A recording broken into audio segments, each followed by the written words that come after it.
साथियों नमस्कार। आप सभी का लक्ष्य साधकम संस्कृतम नामक यूट्यूब चैनल पर बहुत बहुत स्वागत करता हूं। मित्रों, इससे आगे वाले वीडियो में हम लोग इससे पूर्व तक अर्थात यह जो पैराग्राफ है इससे पूर्व तक पहले तक हम लोग पढ़ चुके हैं।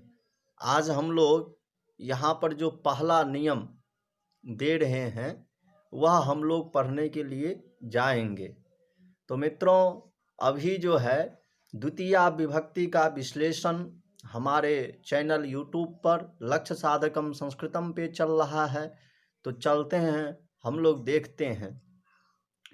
तो इनमें पहला जो है उसमें कहा जा रहा है कर्ता की चाह का अभिप्राय यह है, अर्थात जो कर्तुरीप्सित तमम कर्मों में ईप्सित कहा गया था उसका अर्थ है जो अत्यंत चाह हो।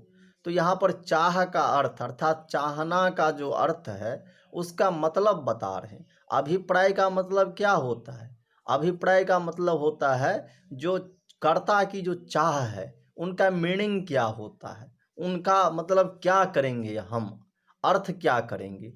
तो यहाँ पर उनके कर्ता की चाह का अभिप्राय बता रहे हैं, मतलब उनके मतलब बता रहे हैं कि यदि कोई पदार्थ कर्मादि को अभिष्टतम हो परंतु कर्ता उसकी प्राप्ति अभिष्ट न हो तो उसकी कर्म संज्ञा नहीं होगी। मित्रों, इसमें कहना यह चाह रहे हैं कर्ता की चाह का मतलब ये है यदि कोई पदार्थ कर्मादि को तो अभिष्टतम हो, अर्थात जो कर्ता के जो कर्म होंगे, जो मतलब कर्ता का कर्म है वह कर्ता के कर्म को तो क्या हो, इष्टतम हो, मतलब कर्ता के जो कर्म है वह कर्म तो वह चाह रहा हो, किंतु कर्ता यदि न चाह रहा हो तो उसकी प्राप्ति कर्ता को अभिष्ट न होने से उसकी क्या हो जाएगी, कर्म संज्ञा नहीं होगी। मतलब कहना चाह रहे हैं यहाँ पर जो कर्ता का चाह होगा, अर्थात यदि कर्मादि का चाह हो रहा है, कर्म का चाह हो रहा है तो वहाँ पर क्या होगा, वहाँ पर उनकी कर्म संज्ञा नहीं होगी। किनका चाह होना चाहिए? तो कह रहे हैं भैया यहाँ पर आपको जो कर्ता है, जो स्वतंत्र कर्ता जिसको कहा जाता है, उनकी जो इष्टतम होगी, उनकी जो अत्यंत इच्छा होगी, अत्यंत चाह होगा, उनका क्या हो जाएगी, कर्म संज्ञा। अब कह रहे हैं भैया ऐसे कोई एग्जाम्पल प्रस्तुत कीजिए जिनमें कि कर्म का तो चाह हो किंतु कर्ता की उसमें कोई इच्छा न हो, कर्ता उसको कर्ता का ईप्सित नहीं हो। तो यहाँ पर प्रस्तुत करते हैं माशेषु अश्वम बधनाति। माशेषु, अब कहीं पर भैया दाल का खेत है, दाल के खेत के पास जो है अश्वम बधनाति, अर्थात अश्व को जो है दाल के खेत के पास कोई रामह या कोई कर्ता है वह बांध दिया। अब लेकिन माशेषु यहाँ पर जो है जो घोड़ा है, जो मतलब अश्व है, उनका चाह क्या है, जो वहाँ जो दाल का खेत है, दाल के खेत में जा कर के उसे खाना चाहता है, क्योंकि उसे भूख लगा हुआ है, उनको खाने में मांस जो है, उड़द का दाल जो है उनको अच्छा लगता है, इसीलिए वह खाना चाह रहा है। मांस का मतलब होता है उड़द का दाल, तो उनको खाना चाहता है, किंतु यह किनको इष्टतम है या ईप्सित है, तो यह कर्म जो है, अश्व जो है, वह अश्व को भूख लगा हुआ है, इसीलिए ना भाई अश्व को ही वह क्या हो गया, ईप्सित हो गया, न कि कर्ता जो राम या श्याम है, राम का जो है वह ईप्सित नहीं है। इसीलिए माशेषु में क्या हो गया, सप्तमी हो गया, मासम प्रयोग नहीं बना, माशेषु बना, इसीलिए हुआ यहाँ पर। तो वहाँ पर क्या है, कर्ता को ईप्सित जो है मांस नहीं है, जो कर्ता का कर्म है अश्व, उनका जो है यहाँ पर मांस ईप्सित है, इसीलिए यहाँ पर मांस की कर्म संज्ञा नहीं हुई। अब देखिए इनके हिंदी में कह रहे हैं, हिंदी अर्थ में उड़द के खेत में घोड़े को बांधता है। उड़द के खेत में घोड़े को बांधता है। इस वाक्य में बांधने वाली अपनी बांधने की क्रिया द्वारा अश्व को वशंगत करना चाहता है। अर्थात इस वाक्य में जो है, जो कर्ता है श्याम, वह बांधने की क्रिया के द्वारा, जो बंधन क्रिया है, वो बंधन क्रिया के द्वारा क्या करना चाहता है? अश्व को अपने वश में करना चाहता है। अतएव बंधन व्यापार द्वारा अश्व ही कर्ता का अभिष्ट है, उड़द नहीं। उड़द की चाह अश्व को हो सकता है और उसके प्रलोभन से अश्व का बांधना सुगमतर भी हो सकता है, परंतु कर्ता को यहाँ उसकी चाह अर्थात जो मांस है, जो उड़द का खेत है, उसकी चाह कर्ता को नहीं है। इस प्रकार यह स्पष्ट है कि कर्ता इच्छा का ही प्राधान्य कर्म निर्धारण है, निर्णायक होता है, न कि कर्ता से अतिरिक्त अन्य किसी की इच्छा का प्राधान्य है।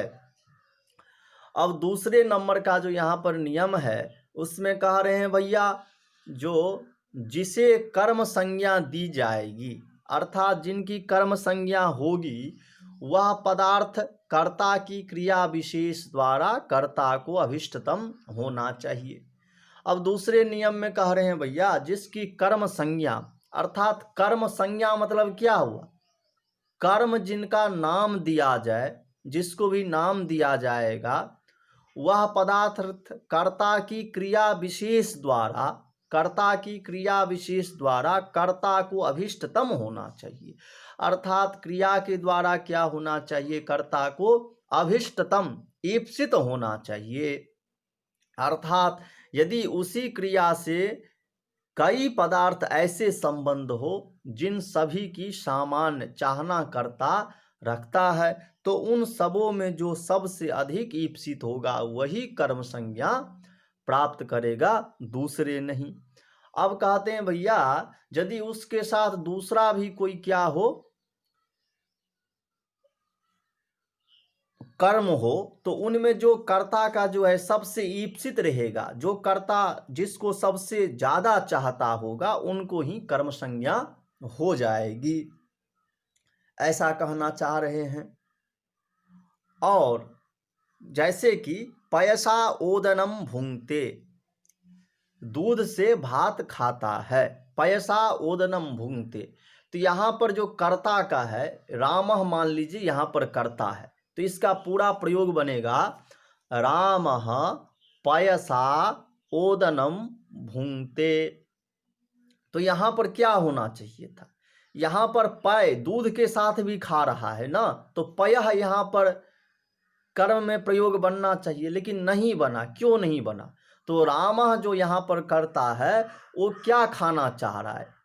भात खाना चाह रहा है, चावल खाना चाह रहा है, ओदन खाना चाह रहा है, न कि वो दूध को खाना चाह रहा है। क्योंकि दूध जो है भोज्य पदार्थ नहीं है, दूध क्या है? पेय पदार्थ है, इसीलिए। तो यहाँ पर आपसे यूपी टीजीटी में प्रश्न पूछ देगा, भैया पैसा में जो है द्वितीया विभक्ति क्यों नहीं हुई? तो इसलिए नहीं हुई, जो यहाँ पर कर्ता जो है, उनकी जो ईप्सित क्रिया है वह क्या है? तो ईप्सित क्रिया मित्रों यहाँ पर भात है, अर्थात ओदन है, इसीलिए वहाँ यहाँ पर पैसा की कर्म संज्ञा नहीं हुई। आपको वहाँ पर उत्तर देना है। अब हम चलते हैं पंक्तिशः, देखते हैं इसमें क्या कहना चाहते हैं। कह रहे हैं जैसे पयसा ओदनम भुंगते, दूध से भात खाता है, इस वाक्य में दूध भी भात ही की तरह कर्ता के प्रिय है। इस वाक्य में दूध भी जो है वह भात के ही तरह कर्ता के बहुत प्रिय है, पर कर्ता अपने भोजन व्यापार द्वारा जिसको सबसे अधिक पाना चाहता है वह भात है, वह क्या है? चावल है, न कि दूध। क्योंकि दूध क्या है? पेय पदार्थ है, वह भोज्य पदार्थ नहीं है, वह तो केवल भोजन क्रिया के संपादन में सहायक है। जो पैसा है, जो दूध है, वह क्या है? मतलब उस चावल को, भात को अच्छे प्रकार से खा ले, उसमें सहायक है, वो सहयोग करता है, इसलिए जो है पयसा की कर्म संज्ञा नहीं हुई। और पयसा का जो है, जो पयस शब्द है, उनका कर्म में रूप बन जाएगा पयः, ऐसा होते हैं। अब हम चलते हैं इसका जो तीसरा नियम है, तीसरे नियम की ओर। कहते हैं भैया, इसी कारण ब्राह्मणस्य पुत्रम पंथानम पृच्छति, ब्राह्मणस्य पुत्रम पंथानम पृच्छति, इस वाक्य में यदि पूछने वाला कर्ता पुत्र की अपेक्षा विज्ञ ब्राह्मण से ही रास्ता पूछना अधिक पसंद करेगा, तथापि ब्राह्मण की कर्म संज्ञा नहीं हो सकती, क्योंकि ब्राह्मण का पृच्छति क्रिया के साथ कोई संबंध न होकर पुत्र के साथ विशेषण संबंध है। अर्थात कहते हैं भैया, ब्राह्मणस्य पुत्रम, अर्थात यहाँ पर जो है ब्राह्मण और पुत्र में क्या है, पिता पुत्र संबंध है। अर्थात पुत्र जो है वह किसका है, तो ब्राह्मण का पुत्र है। अर्थात पुत्र का विशेषण ये है, कौन, ब्राह्मणस्य। तो यहाँ पर जो है पिता पुत्र का संबंध है, विशेषण संबंध है यहाँ पर, इसीलिए विशेषण का संबंध होने के कारण ब्राह्मण में क्या हो गया, कर्म संज्ञा नहीं हुआ। अब किसी विज्ञ ब्राह्मण से पूछता है तो यहाँ पर पुत्र के साथ किनकी है, तो यहाँ पर जो है पुत्र के साथ पृच्छति क्रिया का संबंध है। इसी कारण पृच्छति क्रिया का ब्राह्मण के साथ संबंध साक्षात संबंध नहीं है, इसीलिए उनकी क्या हो गई, कारक संज्ञा, कर्म संज्ञा नहीं हुई। इसीलिए यह ब्राह्मणस्य, यह कारक भी नहीं कहलाया। इसीलिए क्योंकि ब्राह्मणस्य, देखिए, साक्षात क्रिया जनकत्वम कारकत्वम, कारक का परिभाषा क्या है, तो कहते हैं साक्षात क्रिया जनकत्वम कारकत्वम, कारक का लक्षण है साक्षात जिनका क्रिया के साथ संबंध हो उनको कारक कहा जाता है। साक्षात क्रिया जनकत्वम कारकत्वम, ऐसा है। अब हम जब आगे बढ़ते हैं तो सूत्र आता है कर्मणि द्वितीया। कौन से सूत्र आता है, कर्मणि द्वितीया। तो यह कर्मणि द्वितीया जो सूत्र है वह अष्टाध्यायी के दूसरे अध्याय के तृतीय पाद के दूसरा सूत्र है। मित्रों ध्यान रखिएगा, यह कर्मणि द्वितीया सूत्र जो है वह अष्टाध्यायी के दूसरे अध्याय के तृतीय पाद के दूसरा सूत्र है। कौन से सूत्र, कर्मणि द्वितीया। इस सूत्र को कैसे पढ़ेंगे, तो कर्मणि द्वितीया, ऐसे पढ़ेंगे हम इस सूत्र को। इस सूत्र के द्वारा जिनकी कर्म संज्ञा होती है उनमें द्वितीया विभक्ति लग जाती है। मित्रों, आपको जब कर्म संज्ञा पूछे, कर्म संज्ञा विधायकम सूत्रम किम, तो आपको लिखना है वहां पर जो ऑप्शन में रहेगा कर्तुरीप्सिततमं कर्म।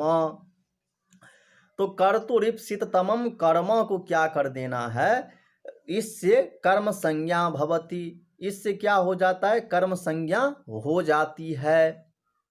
और कर्म में जब हमें द्वितीया विभक्ति लगानी होगी तो पूछेगा द्वितीया विभक्ति विधायकम किम सूत्रम, तो आपको लिखना है कर्मणि द्वितीया।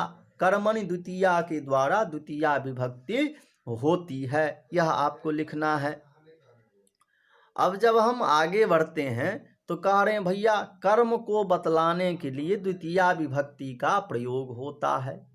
जो कर्म है उस कर्म को बतलाने के लिए कौन सी विभक्ति का प्रयोग होता है, तो द्वितीया विभक्ति का प्रयोग होता है। ऐसा यहाँ पर भी कह रहे हैं, जहाँ पर हमें कर्म को बोध करवाना हो, कर्म का क्या करवाना हो, कर्म को बतलाना हो, कर्म का ज्ञान करवाना हो, वहाँ पर क्या हो जाएगी, कर्मणि द्वितीया से द्वितीया विभक्ति हो जाएगी।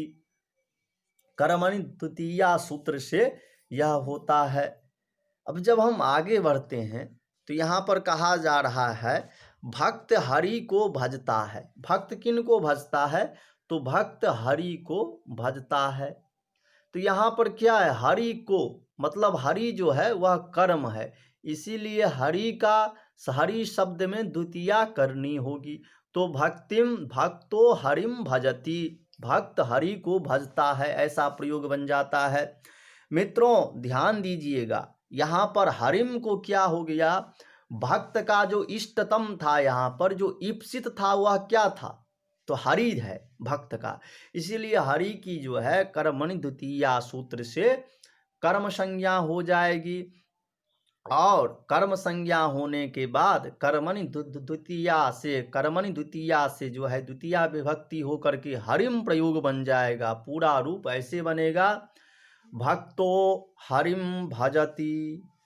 अब आगे जब हम चलते हैं तो कहते ब्रह्मचारी वेदम अधीते, ब्रह्मचारी वेदम अधीते। तो जो बटुक हैं, ब्रह्मचारी हैं, जो ब्रह्मचर्य के व्रत को धारण कर रखे हैं, ऐसे कोई विज्ञ ब्राह्मण जो है, ब्रह्मचारी जो है, वेद को पढ़ते हैं। तो ब्रह्मचारी यहाँ पर क्या हो गया, कर्ता हो गया।